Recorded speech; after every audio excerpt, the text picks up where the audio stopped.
Hey everybody, welcome back. I'm JP and this is Road and Reel, and it's been a while since I've done one of these fishing reports.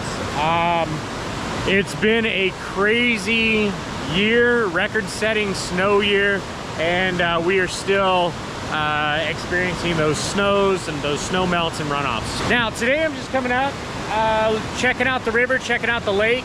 I'm going to be hitting a few creeks and doing some fishing, maybe putting out one of those videos, so you might want to check that one out. But just looking at the river, coming up through the canyon, the lower Kern River, it's still pretty much unfishable.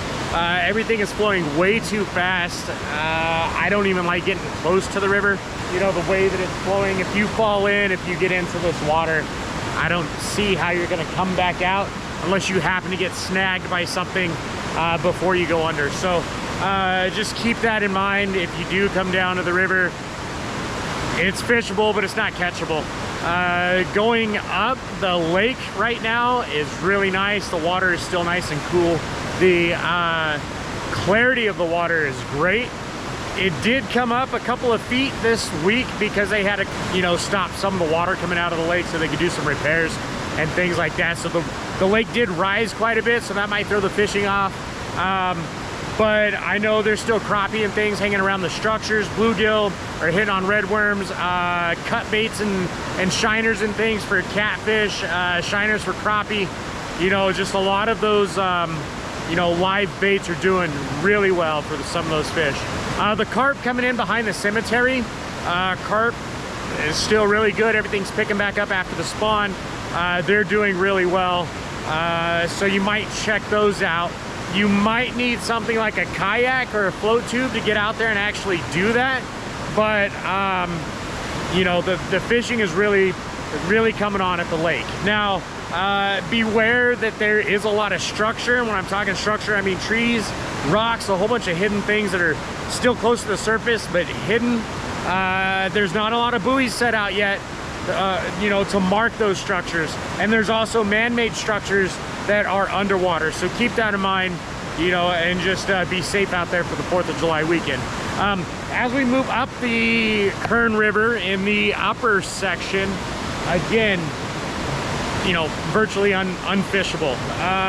You can fish it, I don't see you catching, and it's one of those things. You can see the river here behind me. If you fall in, you're just not coming out. It's crazy. They've already had some deaths up here, so keep that in mind. Be safe. If you're up here camping with your kids, keep them close, keep a life jacket on them, and you know, just keep them away from the water's edge.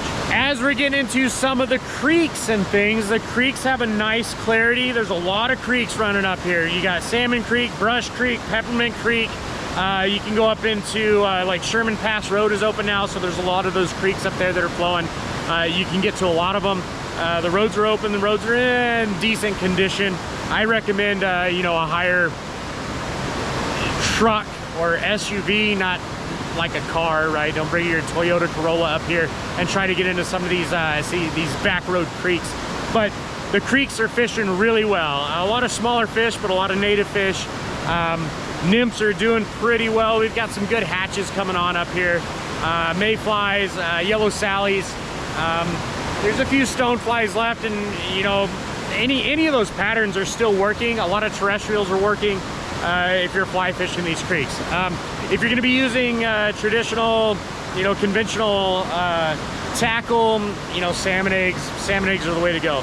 A lot of these creeks, if I was going to do that, I might even throw some salmon eggs on a lightly weighted hook and stick that under a bobber and fish some of these deeper runs, and I'm sure you're gonna hook up almost every time. So check that out if you want to stay updated. I am putting these fishing reports and all my past fishing reports are on my webpage, so just go to roadandreel.com.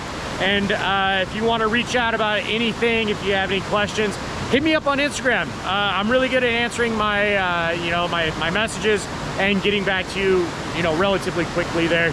And I'm usually better at discussing stuff that I don't want public listed in the comments down below. So hit me up on Instagram, again, at Road and Reel. You can check it out. All the links and everything are in my bio. So I hope that helps you. Make sure you hit that like button. If you're new to the channel and you want to stay up to date, you want to check out some of my fishing videos, some of my car, travel trailer, camping, DIYs and how-tos, and other stuff like that, check out the rest of my videos, stick around, and make sure you subscribe.